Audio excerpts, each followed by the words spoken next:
Greetings. This is the Verbal Antidote channel. And welcome to the vials of hell. Okay.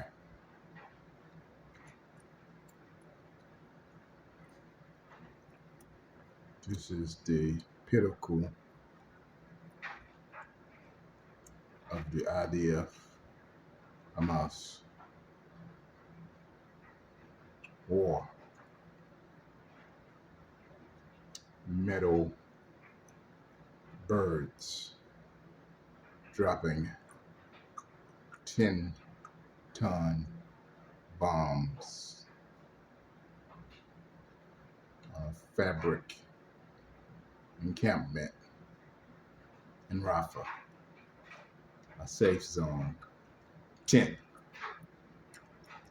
babies decapitated, incinerated, tortured, and burned beyond recognition. Fathers carrying a baby with severed upper torso. Please get the kids out of the room. Welcome to the vials of hell. These soldiers are murderous demagogues. They weigh no vows and showing revenge for October the 7th. Just like the Palestinians are human and the IDF soldiers,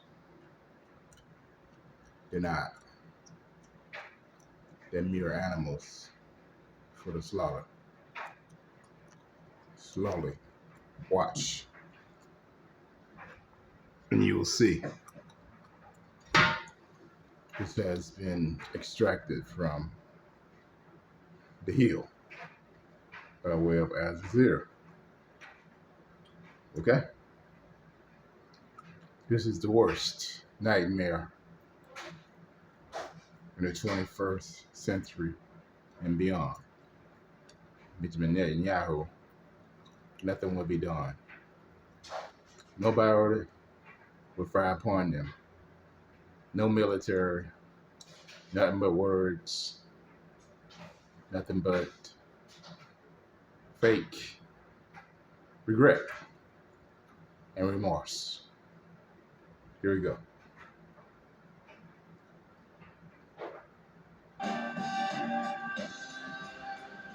Brianna, what's on your radar? Well, Robbie, it was supposed to be a safe zone. On Sunday night, Israel dropped at least 8 2,000-pound bombs on a tent encampment in Rafah, killing 45 people, a majority of whom were women and children, according to a doctor who treated victims of the bombing. Many of the dead bodies were severely burned, had amputated limbs, and were torn to pieces, the doctor told the New York Times.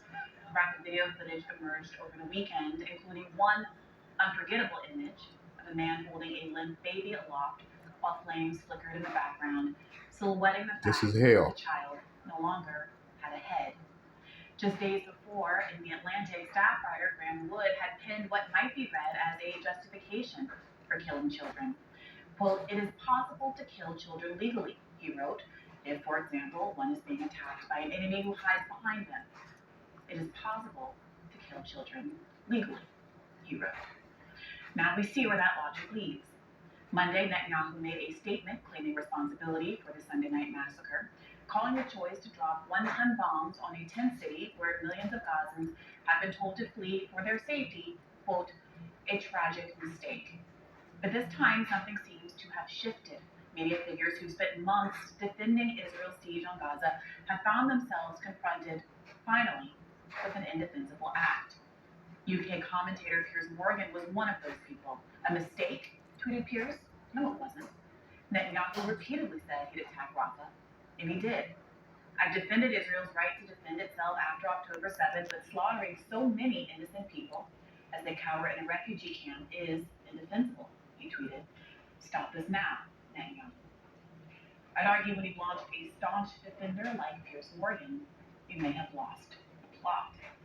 Former USAID lead for disaster relief Jeremy Konadek tweeted, bombing a tent camp full of displaced people is a clear-cut, full-on war crime.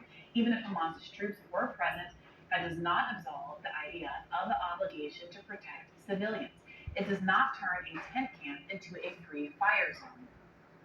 As anti-war protests broke out in Paris, even Israel ally Emmanuel Macron spoke out, tweeting, outraged by the Israeli strikes that have killed many displaced persons in Rafah. These operations must stop. There are no safe areas in Rafah for Palestinian civilians.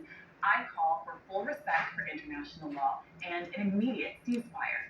The loudest and clearest anti-war voice among American elected officials has been Rashida Tlaib, the only Palestinian American in Congress and one of two Muslim American Congress members censured by her colleagues early in the conflict for objecting to the violent murder and dispossession of Gazans in the name of Jewish self-determination. Let's take a listen to a little of what she had to say. It is disgraceful that the Biden administration and my colleagues in Congress continue to smear men for protesting to save lives no matter faith or ethnicity. It is cowardly. But we're not going to forget in November, are we? President Biden, I hope you hear us loud and clear.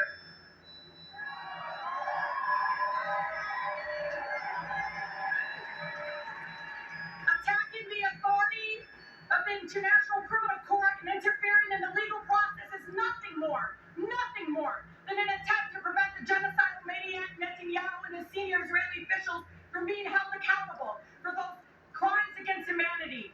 You are an enabler, President Biden.